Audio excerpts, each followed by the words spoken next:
Hello दोस्तों, स्वागत है आपका अपने चैनल एग्जाम जोन पे। तो एक बार फिर से मैं हाजिर हूँ 29 अप्रैल 2020 के इंपॉर्टेंट इवेंट्स के साथ। आपसे थोड़ी देर बाद मैं 26 अप्रैल की जो हमारी करंट अफेयर्स की वीडियो पेंडिंग है उसको भी अपलोड कर दूंगा। तो सिर्फ हमारी एक दिन की करंट अफेयर्स की वीडियो पेंडिंग बचेगी 27 अप्रैल, उसको कल मैं अपलोड कर दूंगा। इसी के साथ नाबार्ड सीरीज़ का पार्ट 12 मैं कल आफ्टरनून में अपलोड कर दूंगा, तो आप लोग बिल्कुल निश्चिंत रहें। वीडियो स्टार्ट करने से पहले मैं यही बोलूँगा, आप वीडियो का एक्सप्लेनेशन ध्यान से देखें, क्योंकि हर वीडियो के लास्ट में मैं 2 क्वेश्चन वीडियो के एक्सप्लेनेशन से पुटअप करता हूँ। देखते हैं पहला क्वेश्चन क्या है। पहला क्वेश्चन है आपका, ग्लोबल मिलिट्री एक्सपेंडिचर डाटा, ये रिपोर्ट किसके द्वारा जारी की गई है? तो recently SIPRI, Stockholm International Peace Research Institute, SIPRI ने ये रिपोर्ट जारी की है। इसमें बताया गया है कि ऑल ओवर वर्ल्ड में कोई कंट्री डिफेंस पे कितना खर्च कर रही है, उसके विषय में एनालिसिस किया गया है। उन्होंने बताया है ऑल ओवर कंट्री में यूएसए डिफेंस पर सबसे ज़्यादा खर्च करती है, सेकंड नंबर पे चाइना है, और थर्ड नंबर पे बताया है इन्होंने इंडिया है, फोर्थ नंबर पे आप रशिया देख सकते हैं, और फिफ्थ नंबर पे सऊदी अरब। तो ये टॉप 5 नेशन हैं जो डिफेंस पे मैक्सिमम एक्सपेंडिचर करते हैं, आप याद रखिएगा। मैं बता दूं, सिप्री ने कहा है कि इस बार डिफेंस एक्सपेंडिचर में 3.7% की ग्रोथ हुई है, जो 2010 के बाद मैक्सिमम ग्रोथ है इस सेक्टर में। आप याद रखिएगा, इंडिया का डिफेंस बजट सिप्री ने बताया है $71.1 बिलियन। तो आप इतना याद रखेंगे। बात करते हैं सिप्री की, फुल फॉर्म मैंने आपको बता दिया, Stockholm International Peace Research Institute. ये जो है स्वीडन गवर्नमेंट का एक थिंक टैंक है, आप इतना याद रखिएगा। स्वीडन के सोलना में इसका हेडक्वार्टर है, और 1966 में सिप्री की स्थापना हुई थी। तो आप इतना याद रखेंगे। नेक्स्ट क्वेश्चन आपका देखते हैं।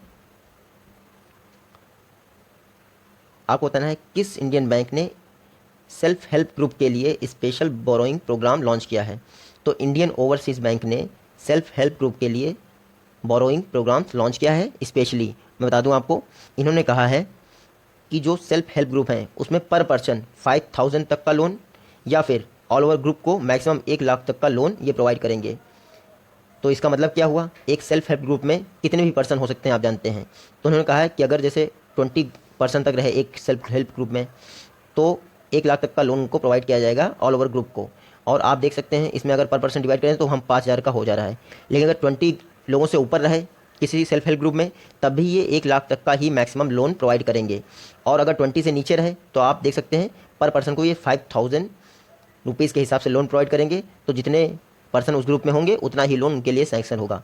तो आप सिंगल सी स्टेटमेंट में याद कर सकते हैं कि पर पर्सन 5,000 रुपीज़ का लोन, और एक सिंगल सेल्फ हेल्प ग्रुप को मैक्सिमम 1 लाख तक का लोन प्रोवाइड करेगी आपकी इंडियन ओवरसीज़ बैंक। तो सेल्फ हेल्प ग्रुप के लिए special borrowing program Indian Overseas Bank ने लॉन्च किया है। 30 जून तक यानी 30 जून तक ये फैसिलिटी अवेलेबल है जितने भी सेल्फ हेल्प ग्रुप्स हैं। इंडियन ओवरसीज़ की बैंक की बात करें तो 1937 में इसकी स्थापना हुई थी। चेन्नई में इसका हेडक्वार्टर है, और वर्तमान में सीईओ चीफ एग्जीक्यूटिव ऑफिसर हैं इसके श्री कर्णम शेखर जी। नेक्स्ट क्वेश्चन आपको देखते हैं। आपको बताना है कैथोलिक सीरियन बैंक का नया चेयरमैन किसे अपॉइंट किया गया है? तो रिसेंटली कैथोलिक सीरियन बैंक का नया चेयरमैन माधवन मेनन को अपॉइंट किया गया है। ये पार्ट टाइम चेयरमैन रहेंगे। आरबीआई में अपॉइंटमेंट इनका जो है अप्रूव कर दिया है। जो प्राइवेट सेक्टर बैंक होती है उनके डायरेक्टर और सीएमडी इन सब का अपॉइंटमेंट आरबीआई करता है। जो गवर्नमेंट सेक्टर की बैंक होती है उनके लिए रिकमेंडेशन बैंक बोर्ड ब्यूरो करता है, लेकिन अपॉइंटमेंट फिनांस मिनिस्ट्री करती है। तो अपना इतना अंतर होता है आपका प्राइवेट सेक्टर बैंक में और गवर्नमेंट सेक्टर बैंक की डायरेक्टर या उससे ऊपर रैंक में अपॉइंटमेंट में, आप इतना याद रखेंगे। जो कैथोलिक सीरियन बैंक है इसका हेडक्वार्टर कहाँ है? थ्रिसूर केरल में। कैथोलिक सीरियन बैंक भारत की ओल्डेस्ट बैंक्स में से एक है, आप याद रखिएगा। जैसे 1921 में आपकी इंपीरियल बैंक ऑफ इंडिया स्थापित हुई थी, बाद में इसी का नाम बदल के 1955 में स्टेट बैंक ऑफ इंडिया कर दिया गया था। तो इंपीरियल बैंक से 1 वर्ष पहले आपकी कैथोलिक सीरियन बैंक की स्थापना हुई थी, आप इतना याद रखेंगे। वर्तमान में एमडी और सीईओ कौन है इसके? तो VR. Rajendran Catholic Syrian bank के एमडी यानी मैनेजिंग डायरेक्टर और चीफ एग्जीक्यूटिव ऑफिसर हैं। नेक्स्ट क्वेश्चन आपका देखते हैं। World day for safety and health किस दिन ऑब्जर्व किया जाता है? तो world day for safety and health 28 अप्रैल को प्रत्येक वर्ष ऑब्जर्व किया जाता है। फर्स्ट टाइम कब ऑब्जर्व किया गया था? तो 2003 में आईएलओ इंटरनेशनल लेबर ऑर्गेनाइजेशन द्वारा world day for safety and health observe किया गया था। मैं बता दूं इसका पर्पज़ क्या होता है। इसका पर्पज़ होता है कि जो कार्यस्थल है यानी वर्क प्लेस है उस पर होने वाले एक्सीडेंट और डिजीज़ेस के बारे में लोगों को अवेयर करना और उनको रिकमेंड करना कि वो इनसे बच सकें।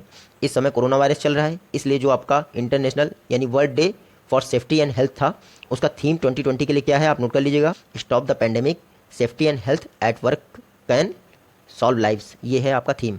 आईएलओ की बात करें, इंटरनेशनल लेबर ऑर्गेनाइजेशन, 1919 में इसकी स्थापना हुई थी। 187 इसके मेंबर हैं। जिनीवा में इसका हेडक्वार्टर है। लोग कंफ्यूज होते हैं, देखिए FAO यानी फूड एंड एग्रीकल्चर ऑर्गेनाइजेशन का हेडक्वार्टर है रोम में, जबकि ILO इंटरनेशनल लेबर ऑर्गेनाइजेशन का हेडक्वार्टर है जिनीवा में। आप इतना याद रखिएगा। यूनाइटेड नेशन की एक स्पेशलाइज्ड एजेंसी है, आप सिर्फ इतना याद रखिए। नेक्स्ट क्वेश्चन आपका देखते हैं। और कभी आपसे ये भी पूछ सकते हैं कि ILO के जो है इस समय डायरेक्टर कौन है, तो गाय राइडर ILO के डायरेक्टर हैं जो ब्रिटेन से बिलोंग करते हैं। नेक्स्ट क्वेश्चन है, जेम्स M बेगस, रिसेंटली इनका निधन हो गया। आपको बताना है किस स्पेस एजेंसी से ताल्लुक़ रखते थे, तो ये नासा से ताल्लुक़ रखते थे आपके जेम्स M बेगस। मैं बता दूं, जो बेगस थे इनके टेन्योर में नासा ने 20 मिशन, सक्सेसफुल मिशन जो है कंडक्ट किए थे। नासा की बात करें तो national aeronautics and space administration, 1958 में नासा की स्थापना हुई थी। इसी वर्ष हमारे यहाँ DRDO की स्थापना हुई थी और उसी वर्ष नासा की स्थापना हुई थी। नासा का हेडक्वार्टर कहाँ है, वॉशिंगटन में है। नासा के फाउंडर कौन है, तो ड्वाइट डी आइजनहावर नासा के फाउंडर हैं। ये अमेरिका के पहले प्रेसिडेंट थे जिन्होंने इंडिया की यात्रा की थी। तो फर्स्ट प्रेसिडेंट ऑफ अमेरिका हैं जो इंडिया की यात्रा पे आए थे, ड्वाइट डी आइजनहावर। इन्होंने नासा की स्थापना की थी। वर्तमान में नासा का एडमिनिस्ट्रेटर कौन है, जिम ब्रिडेस्टाइन नासा के एडमिनिस्ट्रेटर हैं। जैसे हमारे यहाँ डायरेक्टर होता है इसरो में, वैसे नासा में एडमिनिस्ट्रेटर होता है। तो इसरो के डायरेक्टर कौन है, के सिवान है। नेक्स्ट क्वेश्चन आपका देखते हैं। जाने माने स्क्रीन राइटर और ड्रामेटिस्ट विजय मिश्रा का निधन हो गया। आपको बताना है किस स्टेट से बिलोंग करते थे, तो विजय मिश्रा जी उड़ीसा से बिलोंग करते थे। आप इतना याद रखिएगा। ये देखिए, उड़ीसा में इन्होंने मॉडर्न थिएटर को प्रमोट किया था, आधुनिक थिएटर को। इनका एक नाटक था फेमस, वानप्रस्थ। इसके लिए इनको 1988 में वानप्रस्थ नाटक के लिए इनको साहित्य अकेडमी अवार्ड दिया गया था। तो आप इतना याद रखेंगे। ये उड़ीसा से बिलोंग करते हैं आपके विजय मिश्रा जी, रिसेंटली इनका निधन हो गया। नेक्स्ट क्वेश्चन आपका देखते हैं। रिसेंटली जमुना खातून डोप टेस्ट में फेल हो गई और इन पर 4 वर्ष का बैन लगा दिया गया है वर्ल्ड एथलेटिक्स के द्वारा। आपको बताना है जमुना खातून किस स्टेट से बिलोंग करती थी, तो ये वेस्ट बंगाल की रहने वाली थी जमुना खातून। लास्ट ईयर जो आपका गुवाहाटी में चैंपियनशिप हुई थी, वहाँ पे 1500 मीटर की रेस में और 5000 मीटर की रेस में ये जमुना खातून है। इन्होंने ब्रॉन्ज मेडल जीता था, आप याद रखिएगा। रिसेंटली वर्ल्ड एथलेटिक्स ने इन पर बैन लगा दिया है 4 वर्ष का, क्योंकि ये डोप टेस्ट में फेल कर गई हैं। जमुना खातून वेस्ट बंगाल की रहने वाली हैं। बात करते हैं वर्ल्ड एथलेटिक्स की, जिन्होंने इस पर बैन लगाया है। वर्ल्ड एथलेटिक्स की स्थापना हुई थी 1912 में। हेडक्वार्टर इस बार पूछ लिया था इसका, तो हेडक्वार्टर है इसका मोनाको में, आप याद रखिएगा। SSC CHSL के एग्जाम में पूछा था, जो मैंने जनवरी से ही पहले पढ़ा रखा था इसके विषय में, वर्ल्ड एथलेटिक्स के विषय में। तो आप देख सकते हैं किस तरह के क्वेश्चन आते हैं आजकल के एग्जाम में। तो वर्ल्ड एथलेटिक्स का हेडक्वार्टर कहाँ है, मोनाको में है, आप इतना याद रखिएगा। प्रेसिडेंट हैं इसके सेबेस्टियन कॉय। तो 1912 में वर्ल्ड एथलेटिक्स की स्थापना हुई थी। जमुना खातून पर 4 वर्ष का बैन लगा दिया गया है डोप टेस्ट में फेल होने के कारण। नेक्स्ट क्वेश्चन है आपका, किस कंट्री ने पिच बैक एक्सरसाइज कैंसिल कर दी है कोविड-19 के कारण। तो पिच ब्लैक एक्सरसाइज हर 2 वर्ष पे यानी बाई एनियल एक्सरसाइज है। कहाँ होती थी, ऑस्ट्रेलियन एयरफोर्स द्वारा कंडक्ट करवाई जाती थी। इस बार भी ये एक्सरसाइज होनी थी, लेकिन कोविड-19 के कारण ऑस्ट्रेलिया ने कैंसिल कर दिया है पिच ब्लैक एक्सरसाइज। ये एयरफोर्स की एक्सरसाइज है, आप याद रखिएगा। इंडिया ने पहली बार 2018 में इसमें पार्टिसिपेट किया था, इंडियन एयरफोर्स ने। तो आप इतना याद रखिएगा। अगली एक्सरसाइज 2022 में होगी, तब तक के लिए इसको कैंसिल कर दिया गया है। बात करते हैं ऑस्ट्रेलिया का। मैं अगर आपसे ये पूछ लूँ कि ऑस्ट्रेलिया के मोनार्क कौन है, तो आप याद रखिएगा एलिजाबेथ सेकंड ऑस्ट्रेलिया की मोनार्क हैं। जितने भी कॉमनवेल्थ नेशन हैं उनकी मोनार्क वही हैं जो ब्रिटेन की मोनार्क हैं, आप इतना याद रखिएगा। बात करते हैं ऑस्ट्रेलिया के PM की, तो स्कॉट मॉरिसन इस समय ऑस्ट्रेलिया के PM हैं। और ऑस्ट्रेलिया की कैपिटल क्या है, कैनबरा। ऑस्ट्रेलिया को कई बार वर्ल्ड कैपिटल ऑफ गेम्स भी बोला जाता है, यानी गेम्स की वर्ल्ड कैपिटल के रूप में ऑस्ट्रेलिया को जाना जाता है, आप इतना याद रखेंगे।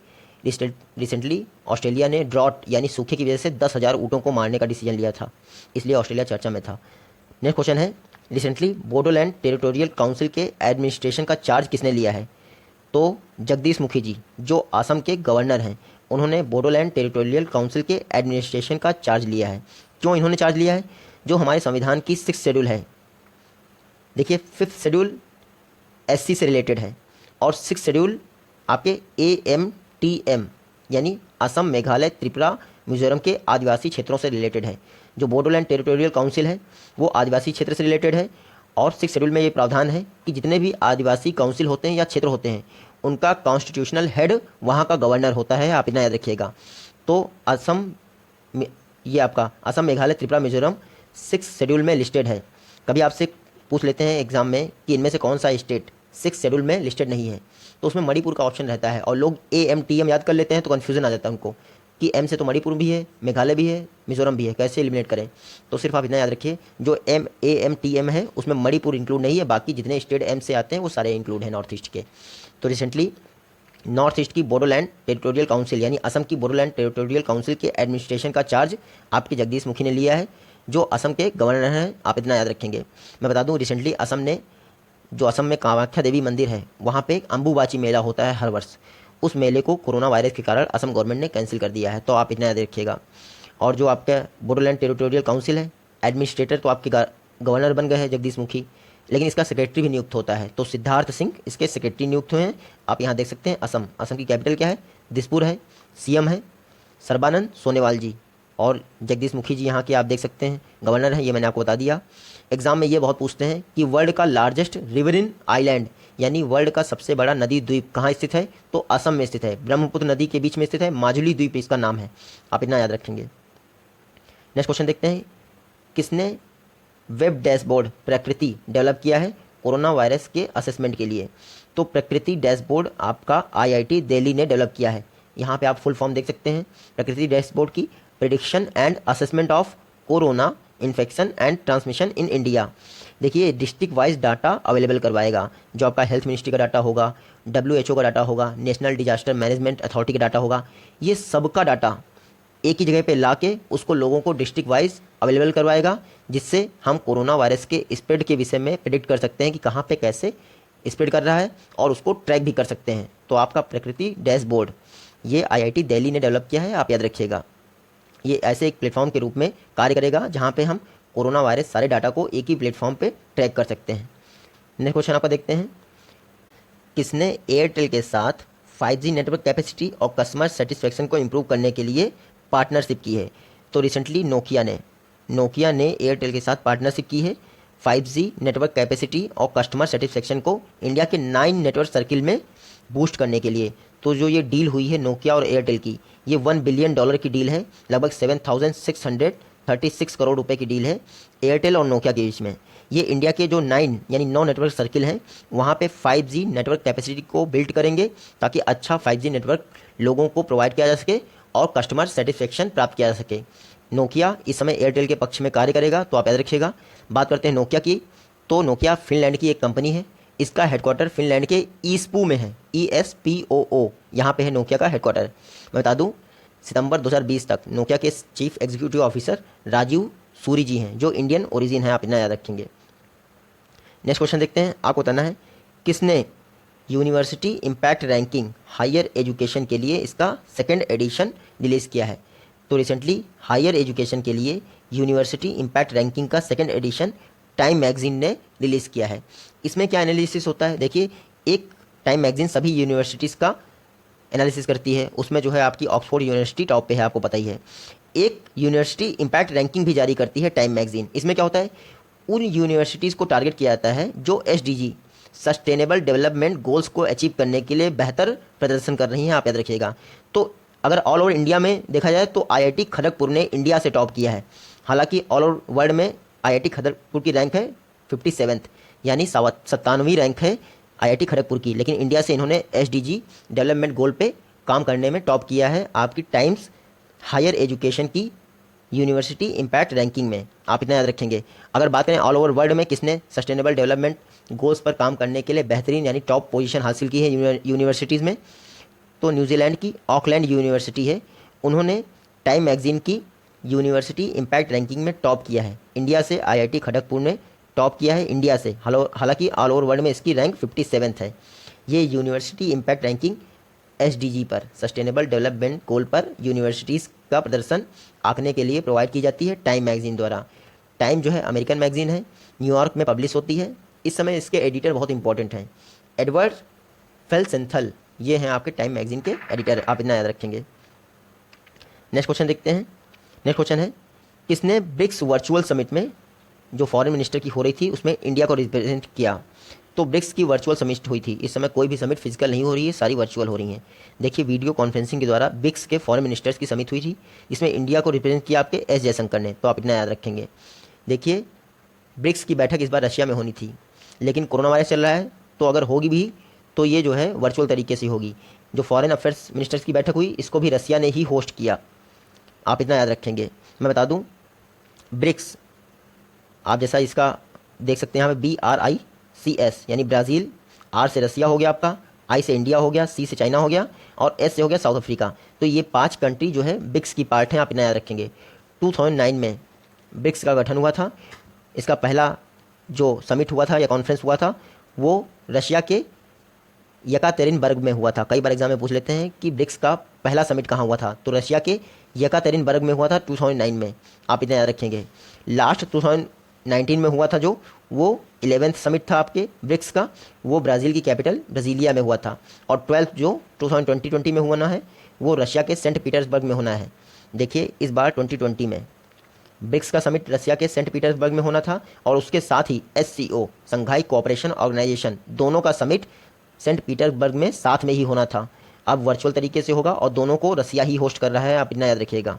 तो रसिया अध्यक्षता करेगा ब्रिक्स समिट की। नेक्स्ट क्वेश्चन देखते हैं। आपको बताना है किस स्टेट गवर्नमेंट ने कोविड-19 को टैकल करने के लिए कैबिनेट कमेटी फॉर्म की है। तो वेस्ट बंगाल स्टेट गवर्नमेंट ने कैबिनेट कमेटी बनाई है कोविड-19 को टैकल करने के लिए। इसके अध्यक्ष हैं डॉक्टर अमित मित्रा जी। वेस्ट बंगाल इंडिया की एकमात्र स्टेट है जो कोविड-19 के आंकड़े जारी नहीं कर रहा है, आप याद रखिएगा। वेस्ट बंगाल की CM कौन है? ममता दीदी, ममता जी यहाँ की CM है। गवर्नर है जगदीप धनकर, इनका नाम जरूर आप याद रखिएगा क्योंकि कई यूनिवर्सिटीज़ में इनको आने नहीं दिया गया है। तो जगदीप धनकर गवर्नर हैं वेस्ट बंगाल के।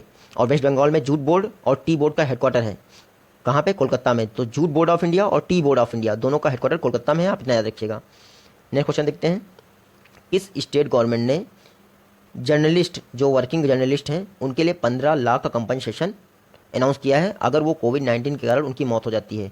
तो रिसेंटली उड़ीसा गवर्नमेंट ने अनाउंस किया है, सॉरी ये वाला है उड़ीसा आपका, तो उड़ीसा गवर्नमेंट ने अनाउंस किया है कि वो जर्नलिस्ट को और उनकी फैमिली को 15 लाख रुपए प्रोवाइड करेगी अगर उनका निधन हो जाता है कोविड-19 के दौरान रिपोर्टिंग करते हुए। तो जर्नलिस्ट को तो प्रोवाइड होगा नहीं, उनकी फैमिली को ही प्रोवाइड होगा बेसिकली। तो उड़ीसा सरकार ने अनाउंस किया है कि वो 15 लाख रुपए देंगे जर्नलिस्ट की फैमिली को अगर वो कोविड-19 से रिपोर्टिंग के दौरान इन्फेक्ट हो जाते हैं और उनकी मौत हो जाती है। इसके पहले उड़ीसा इंडिया का पहला स्टेट था जिसने ये अनाउंस किया था जितने भी हेल्थ वर्कर्स होंगे अगर उनकी मौत हो जाती है कोविड-19 के दौरान काम करने से तो उनको मार्टियर का दर्जा दिया जाएगा, यानी शहीद का दर्जा दिया जाएगा। तो आप दोनों याद रखिएगा, उड़ीसा गवर्नमेंट जर्नलिस्ट के लिए 15 लाख का कंपनसेशन देगी और ये भी अनाउंस किया था कि हेल्थ वर्कर्स को शहीद का दर्जा देगी अगर उनका निधन हो जाता है। उड़ीसा की बात करें तो देखिए CM कौन है? नवीन पटनायक जी, बीजू पटनायक के पुत्र हैं ये। गवर्नर कौन है? गणेशी लाल जी। मैं बता दूं उड़ीसा का जो एक व्हीलर द्वीप है, देखिए उड़ीसा में 2 मिसाइल टेस्टिंग साइट है, एक चांदीपुर टेस्टिंग साइट है और दूसरा व्हीलर आइलैंड है। व्हीलर आइलैंड का नाम बदल के अब्दुल कलाम आइलैंड रख दिया गया था, आप इतना याद रखेंगे। ओडिशा में इंडिया की और एशिया की लार्जेस्ट सॉल्ट वाटर लेक है, चिल्का लेक इसका नाम है। इंडिया की और एशिया की लार्जेस्ट सॉल्ट वाटर लेक है। ओडिशा अपने टेम्पल्स के लिए काफ़ी फेमस है, कोणार्क हुआ, लिंगराज हुआ और जो आपका जगन्नाथपुरी टेम्पल है ये सारे उड़ीसा में हैं, आप इतना याद रखेंगे। नेक्स्ट क्वेश्चन है किसको OECD में यानी Organisation for Economic Co-operation and Development में अमेरिकन इन्वॉय बनाया गया है, यानी अमेरिकन प्रमुख बनाया गया है? तो रिसेंटली मनीषा सिंह को, ये इंडियन ओरिजिन है, आप इनका नाम याद रखेंगे। मनीषा सिंह को अमेरिका की तरफ से OECD में अपना रिप्रेजेंटेटिव बनाया गया है, तो आप इतना याद रखेंगे। मनीषा सिंह अमेरिकी इंडियन मूल की हैं। इससे पहले ये अमेरिका में असिस्टेंट सेक्रेटरी की पोस्ट थी फाइनेंस मिनिस्ट्री में वहाँ की, और रिसेंटली इनको OECD में अमेरिका का प्रमुख बना दिया गया है, आप इतना याद रखेंगे। तो मनीषा सिंह, इनका नाम इंपॉर्टेंट है। बात करते हैं OECD की, यानी Organisation for Economic Co-operation and Development. Headquarter इसका पेरिस में है OECD का। भारत इसका पार्ट नहीं है, हालांकि 36 मेंबर हैं OECD में। 1948 में जब इसकी स्थापना हुई थी तब इसका नाम OECD नहीं था, हालांकि 1961 में इसका नाम OECD पड़ा, तो आप इतना याद रखिएगा। रिसेंटली मनीषा सिंह को अमेरिका ने OECD में अपना प्रमुख बनाया है, आप इतना याद रखेंगे। और आज का लास्ट क्वेश्चन है, फेमस आर्टिस्ट जरीना हाशमी जी का निधन हो गया। आपको बताना है किस इंडियन स्टेट से बिलोंग करती थी? तो इनका जन्म यूपी के अलीगढ़ में हुआ था, जरीना हाशमी जी का। बाद में इन्होंने अमेरिका के एक आपके जो डिप्लोमेट थे उनसे शादी कर ली थी और ये अमेरिका शिफ्ट हो गई थी। तो इंडियन अमेरिकन ओरिजिन है जरीना हाशमी जी। ये बेसिकली आर्टिस्ट थी और अलीगढ़ यूपी से बिलोंग करती थी, आप नया रखिएगा। रिसेंटली इनका निधन हो गया, जरीना हाशमी जी। ये जो है प्रीवियस वीडियो का क्वेश्चन है, भाषा के आधार पर गठित पहला इंडिया का राज्य कौन था? और अंकडाट का हेडक्वार्टर। ये दोनों जवाब सभी ने सही दिए। और ये आज की वीडियो से क्वेश्चन है, फेमस अंबुबाची मेला कहाँ लगता है? आपको ये बताना है। और अब्दुल कलाम आइलैंड का किसका मतलब कि नाम बदल दिया गया है, व्हीलर आइलैंड का अब्दुल कलाम आइलैंड रख दिया गया है, किस स्टेट में ऐसा किया गया है आपको ये बताना है। मिलते हैं आपसे अपनी नेक्स्ट वीडियो में, तब तक के लिए take care, goodbye and Jai Hind.